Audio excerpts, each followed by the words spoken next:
That was a rapid countdown by Jordan Klein, who also counted 1-1 twice, if I'm not mistaken there. But I won't hold it against him. And counting down from 5, very difficult. What is happening, everybody? Welcome to MLB Live Before Lock. And I know it's a little bit later today. Instead of 5 to 6, we're 6 to 7. The reason is because the NBA slate locks at 8. So we're able to do the MLB show pretty much right up until lock, myself and Matt Belman here. And then we got the NBA show afterwards. Then, of course, Josh and myself will be hanging out on playback, sweating the games, watching them, looking for some bets, maybe whatever it is that happens during the NBA slate. Josh and I'll be watching there over on playback. As you're watching this show here on YouTube, do us a big favor, like the video, subscribe to the YouTube channel. We're sponsored here by Sleeper. If you sign up for Sleeper using the link that we have below, you could get up to a $500 bonus on your first deposits. That's certainly something to be taking advantage of. But Matt, what's going on? How's your day going outside of some fun Google searches and videos you've been watching?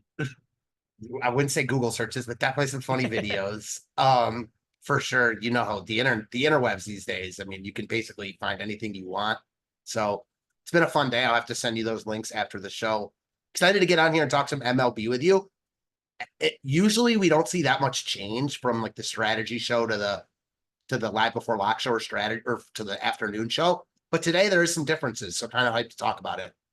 Yeah. And just to let me know, because you were on the strategy show this morning with Laufey while I was on meetings. Pretty much, I was on meetings today from like 10 a.m. my time until about an hour ago, just nonstop sitting in this chair. So I'd be curious to ask you, we had a couple games that got rained out, some weather concerns. Is that what it is that you're referring to has changed, or other things as well? So that and just overall some stuff in the tools have changed. When we did the show this morning, Minnesota was coming in as one of the highest owned stacks. Now they're one of the most contrarian stacks. So just little things like that.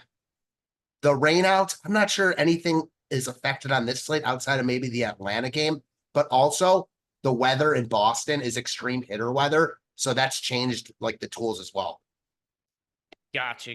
Yeah. So we were going to be going over all of that as we go here. If you guys have questions for us, you're in the YouTube chat, you can leave us super chats. If you're in our Discord channel, you're a Stochastic sub, leave a message at me so I can see any of the questions that you guys have as we go here.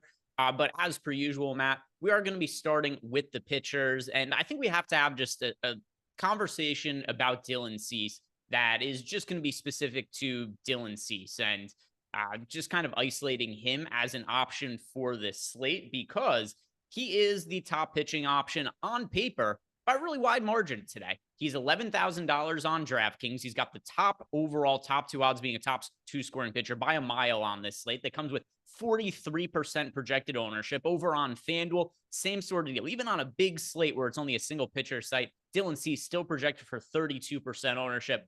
All of us know this is a good spot for Dylan Cease. I mean, it was a pretty good spot for Randy Vasquez, who got his ass kicked yesterday by the Colorado Rockies as a chalk pitcher. But Matt, Dylan Cease, we're playing him in cash games. You guys are playing on FanDuel. It's the easy decision you make on the entire slate. Just plug in Dylan Cease. And the pitcher spot on FanDuel is going to be one of your 2 cash game pitchers on DraftKings. Relative to his ownership on DK, though, what are you going to do with him in tournaments? Because he is quite popular. I don't think you have to fade him because he's getting the ownership or play him because he looks so much better than in the field. I think there's viable stances for both sides to be made. He's the best pitcher on the slate. I think that Sale, Gilbert, and Sonny Gray are all right there with him. I think if you said any one of those guys was the best pitcher on the slate, I wouldn't quibble with you. I actually might prefer Sale right now, but the matchup is so much better for Cease. So there's that. The price tag is really high, and so is the ownership. I think he does look the best, but I don't think he looks so much better than those other guys where he's going to show up in close to 50% of lineups. I don't think it's crazy. The matchup, how good he's been this year. His underlyings are really, really good. Not quite as good as his actual numbers. So if you're trying to poke holes, I guess there's that. I'm still struggling a little bit with what to do. If I were playing 150, I'd probably just match the field. I'm not sure what I want to do in limited lineups yet. How do you see it? Yeah, I'm going to be loading up on Dylan Cease. I'm doing an update right now to my lineups to see what it is that I'm going to have for actual exposure to him here. But I'm pretty sure at a minimum, I'm going to be close to the field. Most likely, I'm going to be overweight to him, though. So I am just trying to get a little bit more of an updated pool here through the contest generator, just because we did have those games that got canceled. So that is something now where I have to, rebuild lineups without that in. But still, I'm assuming that Dylan Cease is going to be the pitcher that I end up with the most of by a really wide margin. And once I have this sim done right here, I'll let you guys know exactly what the percentage ownership I have on him is. But at first glance, it looks like I'm going to be getting to a ton of him. And I probably will be even a little bit overweight to that super chalky number. But who else do you see as a viable option to pivot off of Cease to go to then? If you're somebody who's looking at him as being good, but maybe somebody who you might want to get off of for ownership purposes, who else do you see as being comparable? So that's the thing. I like Sale, Gilbert, and Sonny Gray. I like all of them, and I think they're all viable pivots. But there isn't one of them where I'm like, okay, I think he looks as good as Cease. I think they all look really good relative to ownership. But if you're just asking me, like, who's going to put up the highest fantasy score tonight, the answer's got to be Cease. And that's represented in our top 2 pitcher tools. So I don't have one guy. I just think all the other pitchers in that range are also very good options.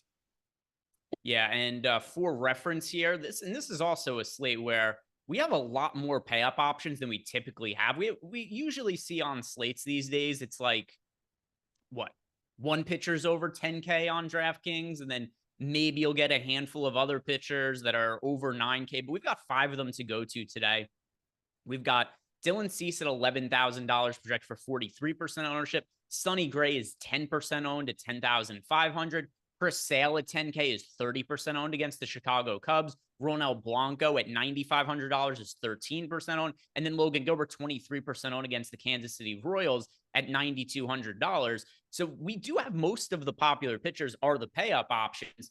Do you view it as a viable way to build your lineups differentiate just by going cheap at pitching today? Yes and no. Like, I do think most people will try to get up with Cease and one of the other guys, but the other, like the cheap options that I think are viable are also getting love. Joe Ross is getting way too much ownership. That's just a price thing. Like, he's not awful, but he's not particularly good, but he's only 5,200. He's getting ownership. So is Michael Wacha.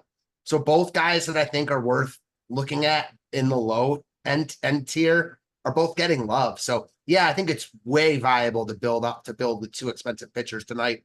There's just random cheap bats all over the place. All right, so I've got my sim done being run here, so I know what it is that I am looking at for right now. And also you can see what Jordan has on the screen here, which is just using like the base settings in the sims without making any kind of adjustments to anybody. I have 76% of Dylan Cease, so I'm going to be playing a whole bunch of him as somebody to be getting to. And then as far as the other expensive options go, so Cease, obviously, if he's in 76% of my lineups, he's ranked number 1 for me. I'm not going to have another pitcher who's in more lineups than that. But as far as the next best pay up options for me, I've got Logan Gilbert and Chris Sale being very close together in terms of exposure I'm getting. I'm getting exposure to them in the mid 20% range. So a little bit overweight to Logan Gilbert, a little bit underweight to Chris Sale. I love Chris Sale as well. It's just if I have 76% of Dylan Cease, it's hard to have the north of 30% that Chris Sale is projected for. Where I'm not getting, though, is the Ronel Blanco ownership. He's at 13%. I get that he is a solid strikeout matchup against the Oakland A's. We saw this come through yesterday where Spencer Arrighetti wasn't all that popular. He ended up being really, really good leverage against a popular Oakland team, and Arrighetti had a great start relative to his salary. But Ronel Blanco being popular at this kind of price tag, that's just not going to be for me today. Yeah, I'm out on Blanco. I mean, the only thing I'll say is when you say popular, like, he's not going to be nearly as popular as anyone else in that tier. So, like, I actually think he's reasonable as a contrarian option because I think he's going to be somewhere between 10 and 15% owned. I just think the price tag is way out of line, and the matchup isn't quite as good as it seems on paper. Yeah, if I was going to be going to one of the low owned pay up options, I prefer Sonny Gray to Ronel Blanco, but ultimately I don't really get much exposure to either of them just because I think Cease, Gilbert, Sale are all better looking options for today. Makes a lot of sense. Anything else that's of interest to you as a talking point amongst these expensive pitchers? No, I do like Logan Gilbert a lot. He's nails at home like all these Seattle pitchers. Same with Kirby last night. I don't love the matchup, but I don't hate it either. So Kirby's high on the short list for me as well. All right, so let's go and look at the slightly cheaper starting pitchers in the 8K range. And one thing I do find to be very interesting about both the 8 and the 7K range, nobody's getting ownership of every pitcher that's priced between sub 9,000 to 7,000 and more expensive. The most popular pitcher is Hunter Green at 6.6% projected ownership. So let's look at the pitchers in the 8K range first, where we have Hunter Green at $8,600, Reed Detmers at $8,300, Nick Pivetta at $8,200, Carlos Rodon at $8,000. These are all pitchers that have some name value. These are some pitchers that have strikeout upside, but none of them are popular. 5% ownership to Rodon, 0.5% ownership to Nick Pivetta, 6% to Reed Detmers, 6% to Hunter Green. It's funny how much a day could change, because yesterday everybody was asking about using Soriano to roster him against the St. Louis Cardinals. And then what happens? The Cardinals go out, they put up the most runs they've scored the entire year. And all of a sudden it seems like people kind of turn the corner and be like, hey, maybe the Cardinals really aren't all as bad as they looked like they might have been. But of these pitchers, do any of them stand out to you? They're all very contrarian. You could certainly differentiate a lineup by rostering one of them. And these are good pitchers. No, I agree with you. They are good pitchers. They're all in tougher spots. And I just like the top tier so much more. So does the field. So that's the case, is they're not getting ownership like the top guys are. I just think the top guys are much better actual pitchers. So I'm going to stay in that tier. How about you? It's the same. I was running lineups and I thought I would get to some of the, like, I thought maybe like, hey, Hunter Green, maybe he shows up in like 15% of lineups just because we know the inherent upside that he has because of the strikeout stuff he brings to the table. But then I ran everything through the Sims, built out my lineups, looked at it, and this is just a dead zone for me. I didn't end up really getting to any of these guys. I have 5% of Reed Detmers. I have 4% of Hunter Green. So I think the ownership is about efficient because, like you said, these more expensive options look so much better. For reference, in our top pitchers tool, we've got Reed Detmers with a 10% chance to be a top scoring pitcher, Hunter Green 11% chance, but you're not paying that much more to get up to, like Logan Gilbert, who's got like 1.5x odds being a top scoring pitcher, or even Chris Sale. If you get, $1,400 more for Chris Sale relative to Reed Detmers, and getting more than double the odds of being a top scoring pitcher. So it was really hard for me to get to this kind of price range. This is probably about as low as a pitching slate we've had in some time. Is that fair to say?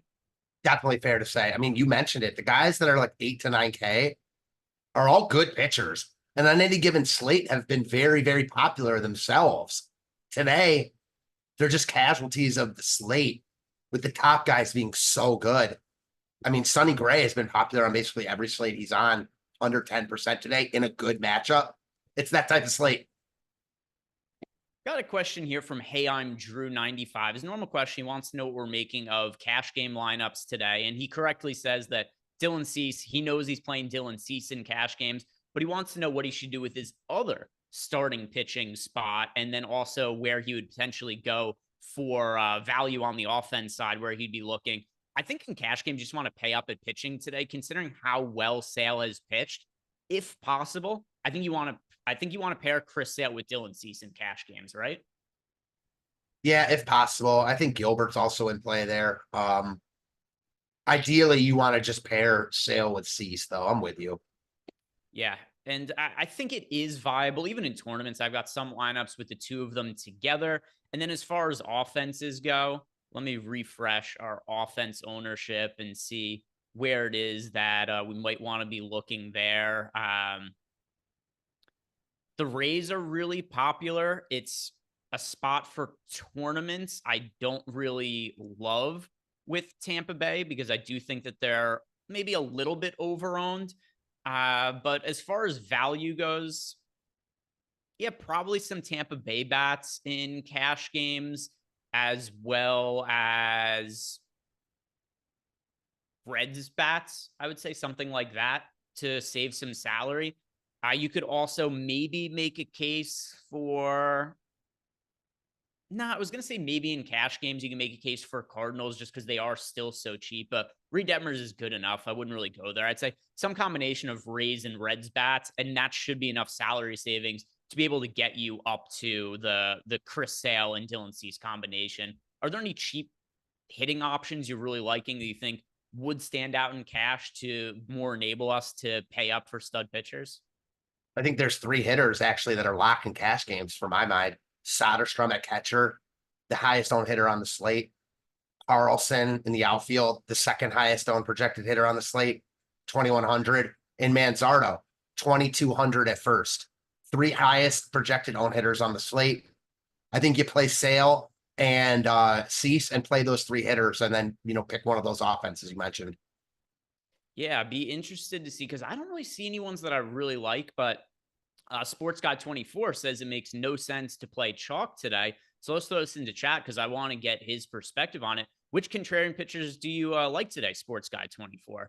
And I put this into chat. We'll see what he has to say about that. It's always worth seeing if maybe somebody else has an angle that we haven't considered, because I mean, all the pitchers that are pretty good today do seem to be picking up some sort of reasonable ownership. Let's look in the 7K range, where we actually do have one popular pitcher here. We've got Jack Leiter of the Texas Rangers is projected for 18% ownership. He is the only pitcher in the 7K range, Matt, that's projected for more than 1.6% ownership. The second most popular pitcher in the 7K range is Aaron Savali at 1.6% against the Boston Red Sox. So let's start by talking about Jack Leiter, him being the popular pitcher in the 7K range. Is he somebody you have interest in as a value option, or is there somewhere else you'd rather look if you're trying to save salary at pitcher?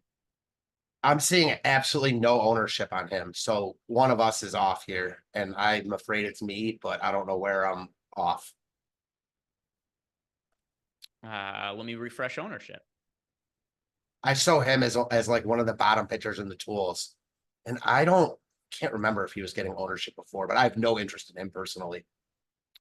So I just refreshed, and now that I have it refreshed, yeah, I don't know why he was showing up as popular before, but yeah, he is not showing up as popular anymore. So now if we look in the 7K range, yeah, there's nobody picking up owner. Oh, I see what I had a dyslexic moment. I was looking at Michael Wacha's line. Okay. It's a lot of pitchers to look at, and I was looking up. So yeah, there's nobody in the 7K range that picks up any ownership, which I think is totally warranted. Same. And Wacha, I thought that maybe where you were going. Wacha's getting love, and I think it's warranted. His underlines are pretty good. Seattle strikes out a lot. It's basically, the same story we've read all season. I don't love him, but the matchup is upside. All right. Well, Sports Guy 24 followed up and says he's playing Sale. I mean, Sale's the second most popular player on the entire slate. So, I mean, if the argument is don't play chalk players, but then you go into Chris Sale. I mean, Chris Sale's like as popular as it gets on the slate. So I get it. I get trying to get off of some of the chalk, but I mean, Chris Sale himself is quite popular. But Hunter Green, who did he say he was pairing him with?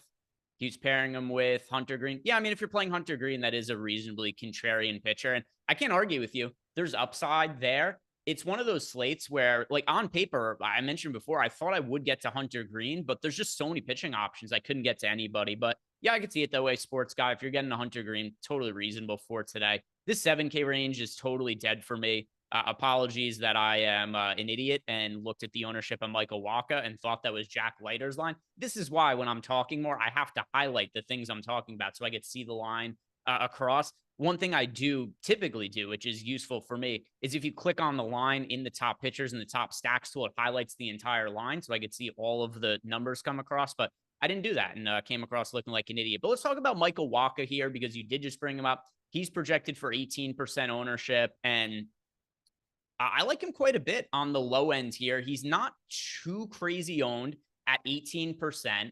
And then something else to consider as well, there's strikeout upside for him against the Seattle Mariners. We've talked about how much this team strikes out this year. And then in addition to that, the game's in Seattle. So you got a nice little park upgrade for Michael Wacha as well. I'm not going to be playing him in cash games just because I think there are safer options to be getting to. But Michael Wacha, I think he's a very, very reasonable option to save salary with today. Yeah, I do too. I prefer him to Joe Ross. He is more expensive, but it's spending down and you can get to Wacha over Ross. That would be my preferred option personally. And then let's talk a little bit about Joe Ross as well, because I'm a little bit conflicted on him. And I think where I lean is probably similarly to what we said with Arrighetti yesterday, Matt, which is he's so cheap that there's an upside there relative to salary. While at the same time as well, he is bad enough to where you could reasonably stack against him. So if I'm going really cheap at pitcher, like I'm going to land on Joe Ross in some lineups, even at 27% projected ownership, because he's going up against the not greatest offense in the world in the Pittsburgh Pirates, but also the other options to save salary with. It's Keaton Winn against the Dodgers, pass. It's Cal Quantrill against the Padres, pass. It's Quinn Priester against the Brewers, pass. It's JP Sears on the road against the Astros offense, which looks like it's starting to wake up. That's a pass for me as well. So it's like by process of elimination, Joe Ross is the only real punt option I really like at pitcher. We're talking about like the super, super cheap pitchers here. So I'm getting to some of Joe Ross while also acknowledging that this is a lot of ownership that's going to him. Way too much ownership. Like everything you said makes sense. If you're looking to spend down, there just aren't many viable options, and there are some expensive stacks to get to. That said, I'm going to pull a G. Ehrenberg special. I like Pittsburgh a lot here. Yeah, I already liked Pittsburgh before the Ross ownership. I only like them that much more now that he's getting that much love, and I think that ownership holds. Do you see it? I mean, I'm sure you see it the same. Yeah, so we'll talk about in a little bit. I don't want to spoil too much of our upcoming segments. I'm playing the Pirates in single entry today, though. Yeah, I'm on the Pirates pretty heavy as well. Ooh, by the way, some interesting news here. I'm going to place a bet based on this. Looks like OG Anunoby might play for the Knicks today, warming up. Interesting. Didn't expect that. Knicks have been the game's like a pick'em on the line now, as the public has been very strongly against the New York Knicks. But if you guys, I know this is a baseball show, but I just jumped in. I bet the Knicks at minus 125 here with news that OG Anunoby might be playing. And even if Anunoby ends up being out, I think that Knicks probably a little bit undervalued at nearly pick 'em line now that they're at home. But that aside, back to the slate here. Yeah, so Joe Ross, I don't love him at the ownership in large field tournaments. I'm going to be underweight to the number, but I'm going to have some exposure to him. But my preferred way to attack this game is actually going to be stacking against Joe Ross and getting to those Pirates bats and getting some leverage there. But is there anything else you're liking as far as cheap pitchers are concerned? No, I will say, like, I don't like any of those guys you mentioned that, like you said, you wouldn't play, but I think the group as a whole is viable because they're not Joe Ross. Like if Joe Ross is going to be in a quarter of lineups, give me Cal Quantrill at 150th the ownership, at the same price basically. Quantrill's been good his past two starts. I'm not buying it, but again, he's not Joe Ross, and Joe Ross is getting just too much ownership. Let's go ahead and how about people are saying that he's doing light work on the court, not that he might play. Either way, though, I was already going to be betting the Knicks in this spot once the line came down enough. It's even with Anunoby out, I found there to be a couple of points of value on the Knicks. And then also it looks like they might not start Precious Achiuwa, which I think Achiuwa is a terrible starter for this matchup. So all that aside, either way, whether Anunoby's in or out, it seems he's still going to be out. I still like the Knicks at close to a pick 'em price there. But anyway, let's get back to looking at pitching. We'll look at the FanDuel side of things, and then also check Discord to see if we have any questions. And we had one here from Einsteinium. Einsteinium is saying to us, is Pivetta somebody that we should be rostering today? So here is the case for Nick Pivetta. The case for Nick Pivetta is that the Tampa Bay Rays are by far the most popular team on the slate right now. We've got the Rays projected for 12.2% ownership, and that's the only team above 8% projected ownership in the top stacks tool. The case against him is that there's a lot of good pitchers on the slate, and I think he's a little bit overpriced. So if you want to be on Pivetta, I think the way you do is you just go underweight to the field on the Rays, not necessarily rostering Pivetta outright. But what do you make of him as a potential leverage pitcher? Tough to get to him today. Pitch count concerns. He missed like a month. He came back. His first start was in Atlanta. Bad weather for pitchers here. Like he's got strikeout upside, and Tampa's popular. So if I were playing 150, he'd be in my pool, but hard for me to want to prioritize him on a slate like this. Yeah, let's see, because I have my lineups done here.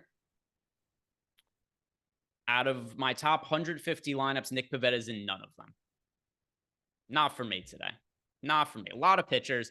It's also one of these spots like you need him to outscore other pitchers, and it's harder to find direct leverage with pitchers compared to just the offenses oftentimes as well. Because if an offense scores runs, it scores runs. But it's like Nick Pivetta has to have a good game. He also probably isn't going to work all that deep into the game. You also need him to generate strikeouts and whatnot. So Nick Pivetta, this particular spot, that is not going to be for me to be getting to. If anybody else has any questions in Discord, I'll be keeping an eye out on that. As far as FanDuel goes at pitching, I think it's pretty straightforward. I'm cool with just loading up on Dylan Cease and don't really have that much interest in other pitchers here, Matt. Yeah, I have no arguments with that.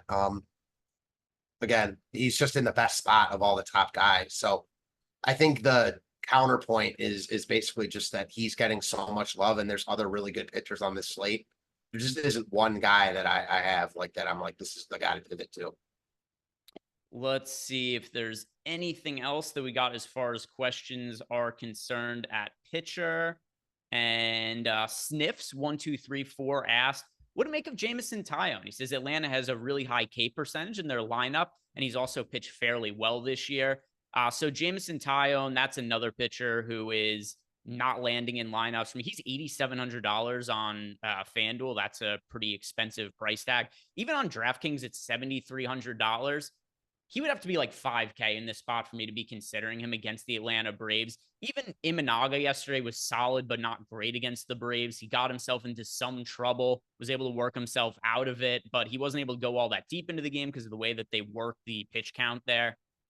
So Taillon's not in any of my lineups today. The matchup's just way too difficult for me. I know the Braves offense has maybe not been quite as good as advertised coming into the year. A lot of this because Acuna has had a down start to open up the season so far. Here's the problem I have with Jameson Taillon. I understand he's a 1.13 ERA, 2.28 expected ERA, but he's also not generating strikeouts this year, only a 17% K rate. His fastball velocity is also down. That's probably tied to the lack of strikeouts. Taillon going forward, I think he's going to be fine, but not great. He's very consistently been a pitcher who's got like that ERA in like the mid to low fours. And then you also consider the matchup against the Braves. Sniffs, another guy for me. That's a no on Taillon. Yeah, that's a big no for me. Just a brutal spot. Not a pitcher I'm really ever excited to roster. Too many other good pitchers tonight. And that looks like it does it for the questions. Any closing thoughts on pitcher here? If not, we'll build some lineups in the lineup generator and see what it gets us. Yeah, let's get to it. All right. Jordan, you know the deal. Let's pull up the lineup generator and start looking at what it is that we have in there. We'll build lineups for DraftKings. We'll build lineups for FanDuel. Look at the stacks, the pitchers, and the players that we're getting to. So Jordan, pull that up here. I'm going to pin it in Zoom so I could see it. Yeah, let's go all stack types. And let's go balance lineups here. Big slate. Don't lock anything in. And let's see what it is that we are getting to. Save some lineups here. We'll look at the pitcher exposures, the stack exposures, and once again, offense ownership a little bit spread out, kind of like it was yesterday. Now, with that said, we do have a spot like the Tampa Bay Rays that's fairly popular, which we didn't have any team. What was the most popular team yesterday, Matt? Was it like 7% ownership or something crazy? Yeah, something like that. Yeah, so I am saying we're getting to a Rosarena as a one-off here, but we are once again kind of spread out on this slate, other than Dylan Cease showing up in 93% of lineups. Totally cool with that. If you guys want to just have yourself married to one player on the slate, I think Dylan Cease is a very, very reasonable way to go. It's baseball. Weird shit could happen, but I do have about as much confidence in Dylan Cease as you could have in any individual play for a baseball slate over the course of a season. So Cease showing up in 93% of lineups, and then some of our other most rostered players here. Chris Sale in 28%, Logan Gilbert in 28%. So that makes up almost all of our pitcher exposure, because that's what, about 150% of our pitcher exposures. Scroll down a little bit, Jordan. I'm just curious to see which other pitchers pop up, because there'll be a couple other ones mixed in here. Ronel Blanco's in a couple of lineups. I don't really like him. Reed Detmers is in a couple of lineups, and that's pretty much going to do it for what the Chris Paddock in a couple of lineups too. But that's pretty much it for the lineup generator at pitcher. Matt, if you were playing like 20 lineups or something like that, would you be okay with just going like, hey, lock in Dylan Cease and then just kind of pair a couple other pitchers with him here and there? Yes, but that's probably not how I'd want to play it. Like, would I be okay with it? Yeah, I think he's the best pitcher on the slate. I also just think that there's so many other good pitchers on the slate, and I think you feel slightly better about Cease than I do here. Maybe it's the Zach Wheeler getting roughed up in Miami. Maybe it's the 113 pitches Cease threw last time out. Maybe it's his high walk rate from seasons past. I just can't get over how high owned he is. So I think I just want to be around the field on him if I were multi-entering, which is probably what I'm going to do in my limited lineups tonight as well. Yeah, I mean, we've talked about it before. I'm going to be pretty high on him, and that's also what we're getting to here in the lineup generator. Other pitchers then kind of spread out, and yeah, I'm interested to see what our stack exposure looks like because yeah, this is spread out as well. So these are the teams we have double-digit exposure to in the lineup generator here. And by the way, if you guys want to sign up for the lineup generator, we've got player projections in here. We've got ownership projections. It comes with access to our Discord channel. You get at me questions anytime you want over the course of the day or night. You sign up. It's less than $15. Sign up using that link that we have below. But you see here, we're getting to the Red Sox in 30% of lineups, the Cardinals in 25%, the Rays in 25%, the Reds in 25%, Guardians and Astros rounding out the teams we have double-digit exposure to. Is there any one individual team that you see as being like the superior stacking option for this slate in large field tournaments? It's got to be the Dodgers. I mean, they're so expensive, it's hard to get to them. And I think a lot of Dodger stacks will be funneled with Joe Ross, but they're by far the top stack on the board as far as our tools go. 9% chance to be in that top stack, 5% ownership. You don't often find the top overall stack coming in with such good leverage. You do here. They're really hard to get to, but I think they look like the best stack on the board. How about you? Yeah, let me look at. They're so expensive that I'm just not finding myself getting to stacks of them. Let me see the individual hitters in the lineup. Yeah, like individually, I get exposure to Ohtani. I think Gavin Lux is a pretty reasonable, cheaper hitter to get to in the lineup, but it's not like there's any of these hitters that I have in like double-digit percentage of lineups or anything. And it's not because it's not a good spot for them against Keaton Wynn. It's not because they're low owned or because they're too high owned. It's really just because of how expensive the salaries are. And then it's combined. So it's a couple of things, Matt. It's the salaries combined with the pitchers we like are also expensive. Yeah, it makes sense. Again, that's where, like, if I were playing 150, I think that going overweight on the Dodgers and going overweight on some of those other cheap pitchers that aren't Joe Ross is completely viable. I'm probably not going to be able to stack the Dodgers in my couple lineups just because of what you just said. But I do think individually they look like arguably the best hitters on the slate with Betts and Ohtani. You could quibble with like Altuve and Tucker, but they look good here for sure. And then for single entry on DraftKings, then we'll look at some of our individual hitter exposures here. What's the team that you want to be getting to in single entry? What do you think looks like the best single entry stack? I already said what mine is. I'll rehash it here in a second, but are you on the same page as me or is there a different spot you're on? 100% same page. I like Pittsburgh a lot here. I already like them, not even knowing Ross would get ownership. Him getting ownership is just the cherry on top. I mean, he's only getting ownership because of his price tag, not because he's good. And Pittsburgh, while they're not good, they're seeing the ball well right now. They've got 10 home runs in their last 3 games. They're not getting any ownership. They're affordable. It's Pittsburgh for me, and I know you see it the same.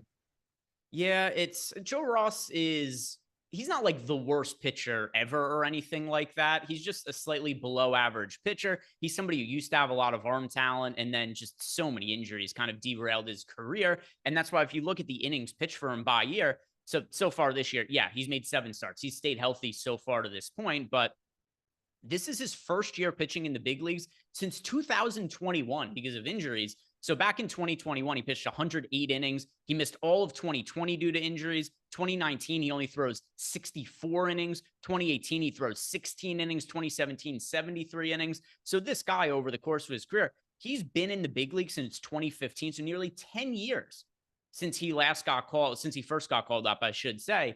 And he's not had a single year where he's been able to make 20 starts due to injuries. And I do think that's something that really derailed him as once being a top pitching prospect in baseball. But the bigger point here is that he's just overowned. So when you get Joe Ross as nearly 30% owned at pitcher, that's a spot that I'm going to be looking to stack against. Unfortunately, the Pirates lineup came out and Connor Josen, and he wasn't in our initial projected lineup. So I have to rerun everything to make sure I have the correct Pirates lineup in here. But I mean, that aside, this is the team I'm going to be getting to in single entry. Yeah, like I'm definitely playing the Pirates here. I like the I like the hitters that everyone will look at and like Reynolds, Cruz, and Sawinski. Reynolds priced down 5 for 5 yesterday. Cruz is on fire right now. Great spot for Sawinski. I also don't mind like the bottom of their lineup though. Yasmani Grandal, cheap catcher. Nick Gonzalez hitting sixth. Really cheap second baseman. He only had like he was like 1 for 4 yesterday, but scalded the ball like all 4 times up. So a lot of times box scores don't tell you the full picture. I like Pittsburgh a lot here. Yeah. One thing I want to bring up, just because we got clips in the chat, is bringing up Jack Leiter, saying 2 starts ago, these guys were talking about Leiter like he was the next Roger Clemens. I mean, this is an unranked prospect. Many years ago, he was a top pick in the draft. That was in 2021, though. And then after he struggled, like, and by the way, when I say struggle in the minor leagues, I mean like completely dog shit in the minor leagues later over the course of his career. So 2022, he had a 5.54 ERA, a 5.02 FIP in AA. 2023 in AA, 5.07 ERA, 5.14 FIP. Then last year in AAA, he had an 8.1 ERA, 11.15 FIP. So Leiter is not considered a real prospect anymore. It was a couple years ago since he was actually considered a legitimate baseball prospect. Yeah, I mean, he still has good stuff and has got a lot of pedigree, being the son of Al Leiter, et cetera, et cetera. But he has not pitched well, and he certainly struggled at the major league level. So I know that first start against Detroit, he was popular because it was like a 3-game slate and he's got Mhm. strikeout upside, but things have changed.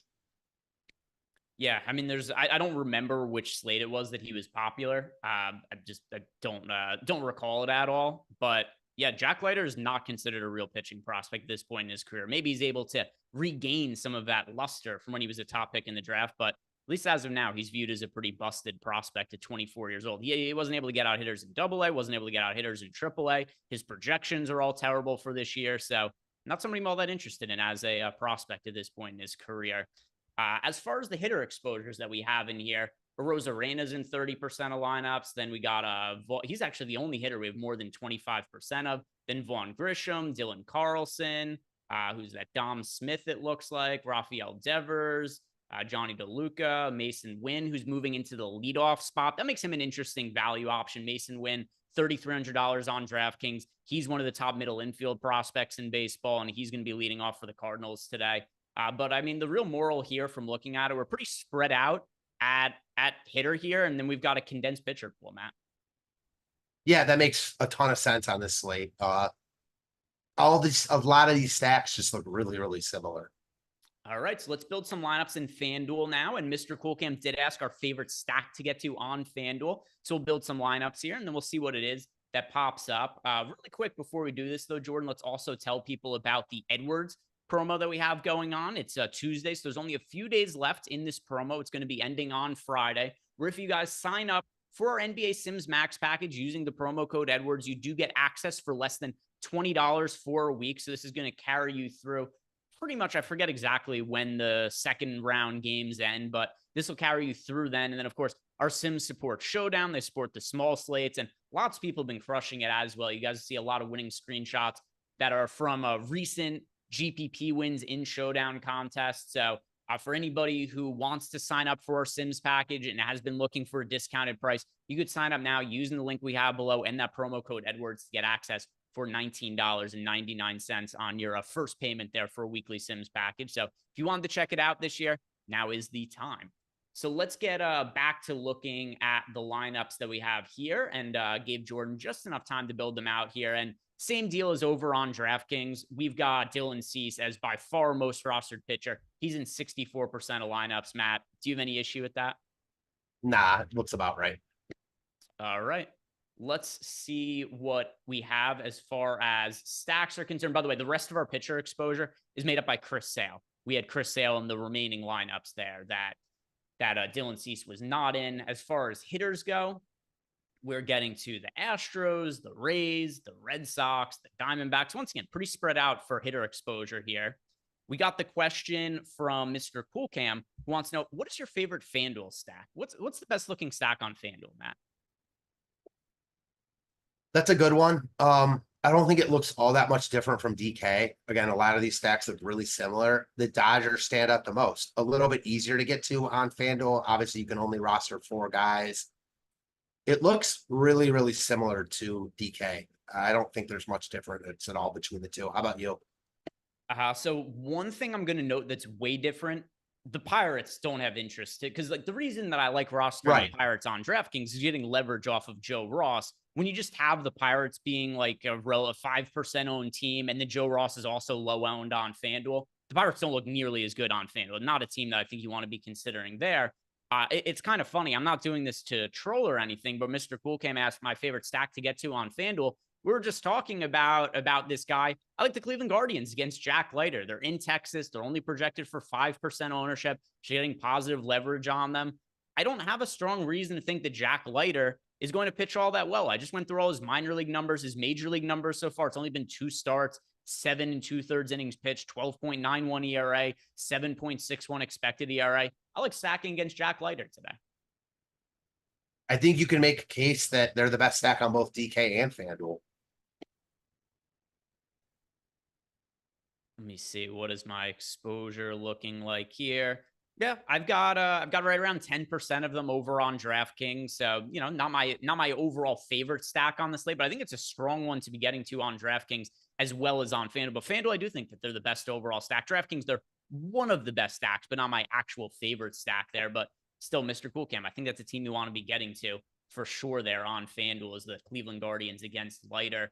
And you'll see we got some individual hitters here that are showing up in lineups. I mean, Andres Gimenez, one of our most rostered hitters. He's coming to us from the Cleveland Guardians. I see Kyle Tucker at the top there, Rosarena. 2 homers for Alex Bregman yesterday. Bregman is way underpriced on FanDuel. We know eventually he was going to start hitting. He's got too much of a track record of being an elite hitter.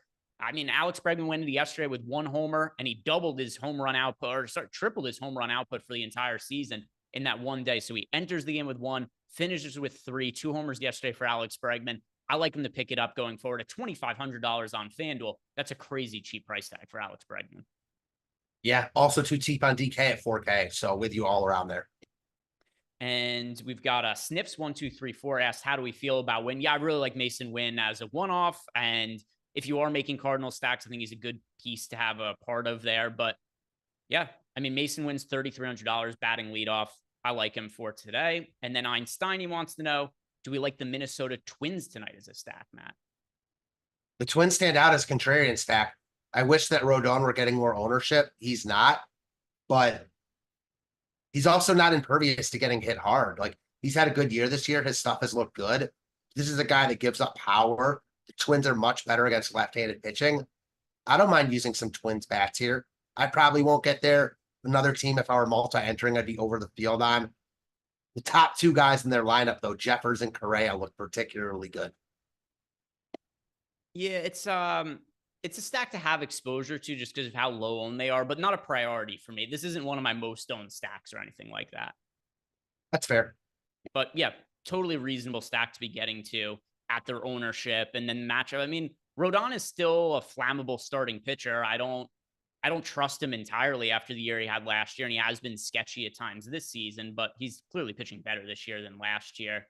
Let's see what else we have as far as questions. Looks like that is it for now. But if you guys have more questions, hit me up and we will go ahead and hit on those. But let's look at the other stacks on the slate, Matt, where let's talk about the ownership that is going to the Rays, and I'm just going to refresh here to make sure that it hasn't changed. They were projected for 12% ownership, and it is now 11.6%, so more or less the same number. We've got 2 offenses that are now projected for double-digit ownership. The Rays at 11.6%, the Reds at 10.2%. Of the 2 chalk offenses on the slate, what do you make of them? I don't really get it why they're getting ownership over some other teams around them. That said, like, someone's got to pick up the ownership. And I don't think any team is going to be outrageously owned. You'll see pieces that are really high owned, but I wouldn't be overly concerned with the ownership on either team. I just like other teams a little bit better that aren't getting as much love. So I think I'd probably be more leery of the Cincinnati ownership They have a few really cheap guys tonight in their lineup. Two 2K guys batting 8th and 9th, two prospects, and then Mike Ford hitting 3rd at 2,700. So I get why they're getting love. It's just not really how I'm going to play it. And then Tampa looks better than Cincinnati in my mind, but also just overowned. I respect Pavetta. I think Tampa's one I'll fade, knowing that they do have big upside here, and I understand why they're getting love. How do you see it? So I'm actually kind of close to the field on Tampa for large field tournaments because of the price points on them. The Reds, I'm not able to get up to what the field is. I have 5% exposure to the Cincinnati Reds right now. So that's a team that I'm a fair amount underweight to the field to. But as far as the Rays go, I think they're reasonable against Nick Pivetta. They're on the cheaper end. They enable you to be able to pay up for some of the stud starting pitchers. I mean, I guess that's to an extent why people are getting to the Reds as well against Slade Tichoni. But the problem is, like, Ellie De La Cruz is still pretty expensive. So like the hitters I actually like from Cincinnati are still kind of harder to fit into that lineup there. And I also think it's funny, we got the St. Louis Cardinals at the 3rd most popular stack on the slate, Matt. Quite the 180 people have done on St. Louis after nobody wanted to play them for a week. They have one good game, and now people are jumping on the Cardinals here. Yeah, you can miss me with the Cardinals. The only thing I'll say about the Reds is you're right about Ellie, but that's like it. Like a couple of their expensive guys have gotten hurt. Steer is not in the lineup tonight. So they're cheap, like all over outside of Ellie, which makes Ellie pretty easy to roster if you use the guys around him, which is why they're getting love. So this is not for me. I don't think Ciccone is that bad. Like, I don't think the Reds are an awful play. I just think the ownership is too high. And what was the other one you just mentioned? The Cardinals, because they're the 3rd most popular offense now. I think a lot of that's coming with like Mason Wynn and Dylan Carlson getting a lot of ownership. This team has been putrid against left-handed pitching. I'm more with you that like we know who these hitters are. They're established and they're going to be better going forward. But I also think Reed Detmers is going to be better going forward. His underlines are a lot better than his actual numbers. So I'm not going to play either side of this game. If I had to choose though, it'd be the Detmers side. Yeah, it's for me. I've got a little bit of the Reds, and like Detmer, as I mentioned before, I've got 4% of him as a pitcher, so that's like not anything that actually really matters for today. And hey, Carlos Soto in chat said, Greg, I played the Cardinals yesterday because you have been on them. Yeah, it finally worked yesterday. So the Reds, I had some really good lineups yesterday because the Cardinals came through at a cheap price point and low ownership for them yesterday. But the team that I really like, the team that I am going to have the most exposure to, or at least close to the most exposure to today, Matt, it has to be the Pittsburgh Pirates for me against Joe Ross. There's so much leverage there in large field tournaments, considering the ownership that we have going to Joe Ross. And then also, if you look at the Pittsburgh Pirates, they're only projected for 3% ownership on DraftKings. So nobody's playing Pittsburgh. Joe Ross is super popular. I think this is such a great spot to be getting into Pittsburgh Pirates. I know we talked about them as a single entry stack, but for large field tournaments, I also think they look really good, Matt. I agree, man. I'm playing a lot of Pittsburgh here. I like them in all formats. Ton of leverage. Again, I'll go back to I like them anyways in this spot against Joe Ross in this ballpark, 9 guaranteed at bats against a bullpen I'm not afraid of. You add in the Ross ownership, and it's not just like he's getting some love. He's projected to be the 3rd highest owned pitcher on the slate. Like, yeah, I'm all about Pittsburgh here. Are there any other offenses that are low owned that are of interest to you? Any super low owned offenses, or just other teams we haven't yet talked about? Do you think we should have mentioned that we maybe passed on? I think 2 towards the top of the top stack tool. The Yankees aren't getting much love. They're expensive like the Dodgers, and they're a lot like the Dodgers that they're really hard to full stack, but it would be a surprise to no one if Judge and Soto and whoever else, Volpe, all go off because they're really good hitters. Haddock certainly isn't impervious to getting hit either. So don't hate the Yankees if you can make it work. And then Houston, they've gotten going the past couple of days, 9 runs, I think, in both games. They've hit Sears very well. Their whole lineup's in play. I think Houston's the other one that will get some love, but deservedly so. Yeah, I was going to say Houston, and I know you and I have played Houston a good amount over the course of the last couple of weeks with mixed results, mostly bad, if we're being honest, but mixed results because it did go well on a couple of occasions. But there's so much talent in this offense. People have kind of gotten off playing them at this point. But I really, really do think that if you continue to just roster this team going forward, they have a matchup against JP Sears, which is not the most difficult on paper. It's not the easiest either, but JP Sears kind of a middling starting pitcher. We've got the Houston Astros once again coming in at kind of low ownership, and I like getting overweight to them. I've got double-digit exposure to the Houston Astros. Hopefully, Bregman hitting a couple of home runs yesterday ends up waking him up. This team is too good to have one of the worst records in baseball and be an offense that just doesn't produce.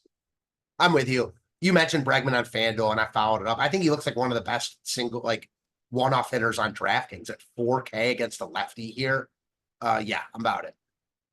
Let's see if there were any final questions in Discord.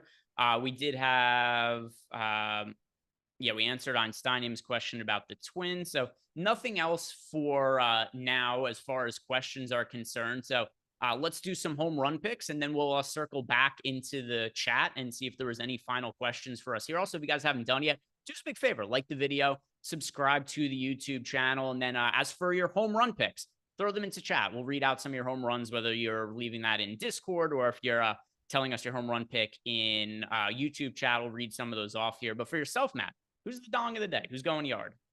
Going way off the board. I'm going with a guy I mentioned earlier. Give me Nick Gonzalez out of the 6 hole against Chalky Joe Ross. He's going yard. All right. I want to go with a Pirates hitter. So let me check my exposures here. All right. Hitters. All right. If I'm going with a non-Pirates hitter, the answer is Devers. That's if I'm going non-Pirates. If I'm going to the Pirates, which guy did you say again? I said Nick Gonzalez. No way you're choosing him. Yeah, not. I'll go with O'Neal Cruz. He's only projected for 4% ownership. And, O'Neal Cruz, one of the league leaders in home runs this year, unfortunately lost the season last year because he broke his leg, but he's pretty good. Dating all the way back to spring training, a lot of power upside there in O'Neal Cruz. I think he's the most likely Pirates. I don't think I have to go that crazy with Nick Gonzalez on the Pirates here. I think going with the low-owned O'Neal Cruz still. I think I could still get some respect there with that pick. But let's see what we have here in the YouTube chat. What are people picking here? We've got Rance. Oh, no, he's talking about his tiers there. Francisco Rubio's got Tucker and Bregman. Rance saying multiple Rangers homers. Junior Whopper saying Juan Soto hits a homer, maybe even 2. CJ the Great also saying Rafael Devers. Hey, I like that. Devers is my non-Pittsburgh Pirates pick there. BD also going O'Neal Cruz. Andre B has got Carlos Santana. Andy Melman has got Connor Wong. Malucar, Fernando Tatis. Michael Roundtree is Nate Lowe and Corey Seager. And let's see, Jordan Klein. Jordan, I'm on to you there. I'm on to you. He's going with Shohei Ohtani and Ha-Sung Kim. If I'm not mistaken, yesterday he went with, did he go with the same guys or was it Ohtani? Suzuki, I know, was one of them. Yeah. Oh, right. Yeah, he went with Seiya Suzuki yesterday. All right. Staying on brand, Jordan. I like it. Aaron Hines going with McCann, Malucar. I've bullied Malucar of picking Teoscar Hernandez. He says he wants to pick Teoscar Hernandez, but he can't. You can. You can keep going with Teoscar Hernandez as your home run pick because I know you tried to martingale it, but nothing wrong with being right by going with Teoscar Hernandez. Just wait until he homers. Devin Klein's got Max Muncy, Josh Naylor for Josh Den, Casey Leatherwood, Bowers, C4 Cammy's got Ty France. So there we go. Lots of different home run picks here. Guys, thank you very much for watching. If you've not done it, like the video, subscribe to the YouTube channel, and don't forget, NBA Live before lock after this, and then tonight, playback. Myself and Josh Engelman watching the basketball games, sweating them out, talking about some bets, talking about our DFS lineups. We'll react to whatever kind of late news might come about or any kind of lineup changes, so go check that out. Hope to see you guys in a little bit. Peace out. Good luck with your lineups today.